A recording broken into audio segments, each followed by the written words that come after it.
pada kita. Tetapi politik saja. Ekonomi BT tak berikan. Hai guys, jumpa lagi. Kali ini kita akan membahas Hari Kebangsaan atau Hari Merdeka Malaysia. Hari Kebangsaan atau Hari Merdeka itu diperingati setiap tanggal 31 Agustus. Hari itu untuk memperingati pemberian kemerdekaan Malaysia oleh Inggris pada 31 Agustus 1957. Masalahnya, pada tahun tersebut Sabah dan Sarawak belum bergabung. Wilayah di Borneo ini baru bergabung dalam Persekutuan Malaysia pada tanggal 16 September tahun 1963. Tanggal tersebut biasanya disebut sebagai Hari Malaysia. Itulah yang sering dipersoalkan ketika memperingati Hari Kebangsaan pada 31 Agustus, seakan hanya khusus untuk Semenanjung Malaya saja. Ada video menarik mengenai hal ini. Yuk kita simak ya. Penggunaan istilah Hari Kebangsaan pada 31 Ogos adalah kurang tepat jika dilihat berdasarkan konteks sejarah kerana tarikh itu memberi peringatan kepada peristiwa negara mencapai kemerdekaan daripada penjajah. Pensyarah kanan bahagian sejarah Universiti Sains Malaysia Dr. Azmi Arifin berkata, istilah Hari Kebangsaan lebih tepat digunakan pada tarikh 16 September iaitu pembentukan negara Malaysia yang melibatkan Sabah dan Sarawak pada tahun 1963. Tapi 31 Ogos 57 ni bukan hari kebangsaan. Pada masa itu mereka tak ada lagi pun misalnya Sabah dan Sarawak tak masuk Malaysia pun pada masa itu lagi. Jadi dia memang khusus pada sejarah yang wujud tahun 57 tersebut. Kita ada pilihan di situ. 16 September itu kita boleh sambut sebagai hari kebangsaan kerana dia melibatkan semua pihak. Tapi yang 31 Ogos ni adalah sambutan hari kemerdekaan. Bagi saya itu adalah satu perkara yang patut diterima lah kerana dia sesuai dalam konteks sejarah. Beliau berkata demikian ketika dihubungi TV Pertiwi semalam. Dr. Azmi turut mempersoalkan sekiranya 31 Ogos dinamakan Hari Kebangsaan, apa pula nama yang sesuai untuk meraihkan tarikh 16 September iaitu peristiwa pembentukan Malaysia. Masalahnya kita ada satu lagi sambutan iaitu 16 September. Kalau ini hari kebangsaan, 16 September itu hari apa pula? Bagi saya 16 September itulah hari kebangsaan. Dia melibatkan semua orang, semua negeri. Sebagai satu bangsa Malaysia, negara Malaysia. Bila dah ada tarikh tersebut, maka tarikh yang 31 Ogos ini patut dekat dengan makna sejarahnya lah. Pada 27 Mei lalu, Menteri Komunikasi dan Digital Fahmi Fadzil mengumumkan Malaysia Madani Tekad Perpaduan Penuhi Harapan sebagai tema Hari Kebangsaan dan Hari Malaysia tahun ini dengan mengangkat Malaysia Madani sebagai logo rasmi. Fadzil berkata, pemilihan tema tersebut dibangunkan menerusi kerjasama strategik dan kesepakatan pasukan panel pemikir terdiri daripada 16 orang pakar dalam pelbagai bidang. Tambahnya, tema itu mendasari tekad serta komitmen pemimpin bersama rakyat sebagai sebuah negara bangsa yang memiliki semangat perpaduan yang tinggi, bersatu padu serta kehidupan yang aman dan sejahtera.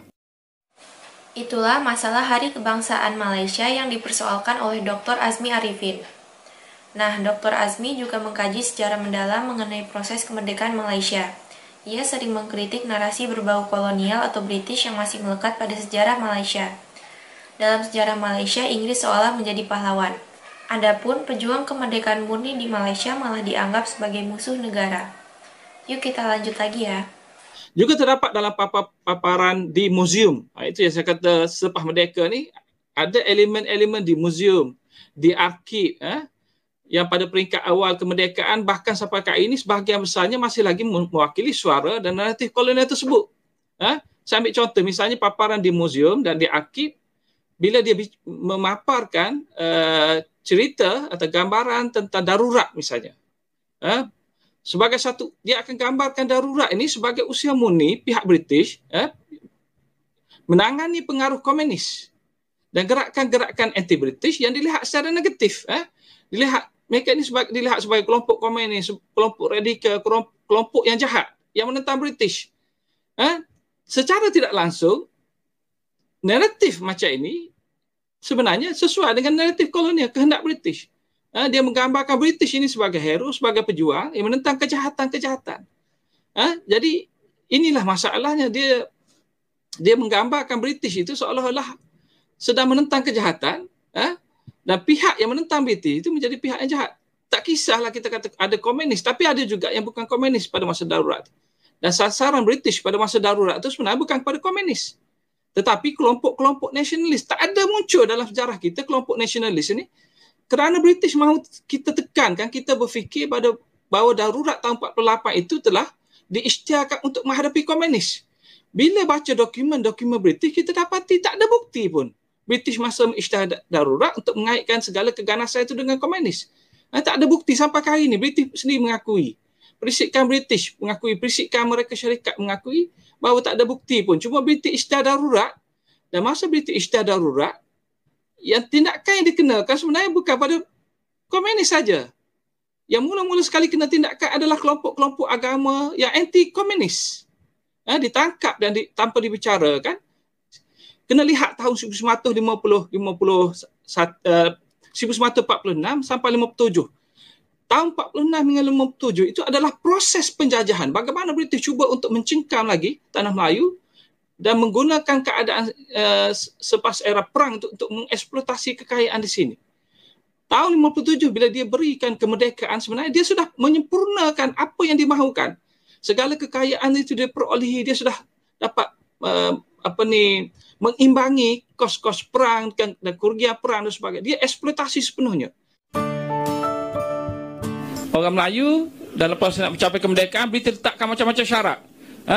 Sebelum pergi ke London untuk berunding, di sini telah pun berbincang bagaimana kita nak mencapai kemerdekaan, bila tarikhnya pun hebat juga. Ogos ni kan apa? India Ogos, Indonesia Ogos, Sri Lanka Ogos. Kita pun Ogos juga kerana itu mencerminkan satu bulan yang baik. Kemudian kenapa 31?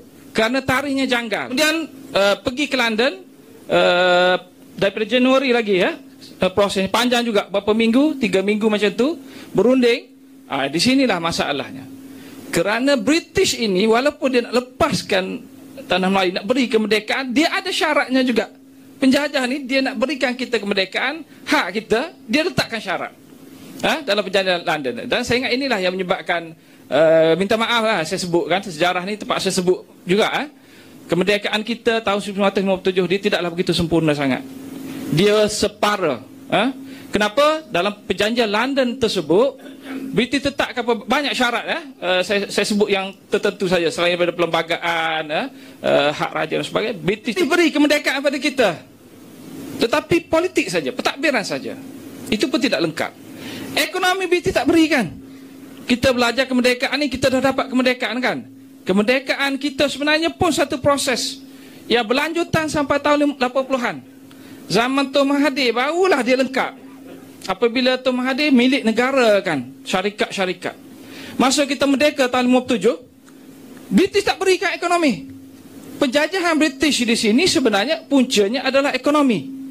Bukan politik. Politik ini sebagai alat saja, tapi ekonomi. Nak eksploitasi kekayaan. Tapi British bila nak beri merdeka, dia beri kemerdekaan, ambil pentadbiran saja. Ekonomi dia tak serah. Masa perunding itu syarat. Tapi oleh kerana terpaksa mengikut juga untuk mendapat kemerdekaan, maka diterima juga akhirnya. Tetapi saya nak jelaskan itu, bila dapat kemerdekaan tahun 57, bank British, pelabuhan British, syarikat British, ladang British, lombong British, modal British, semuanya kekayaan yang ada di sini milik British, tak boleh disentuh. Kemudian zaman Tunku dia mula dah start ambil dan sebagainya. Betapa mahalnya kemerdekaan itu kita perlu perolehi dengan begitu susah sekali. Itulah guys pandangan Dr. Azmi mengenai proses kemerdekaan Malaysia. Proses kemerdekaan Malaysia memang lewat perundingan, bukan perjuangan.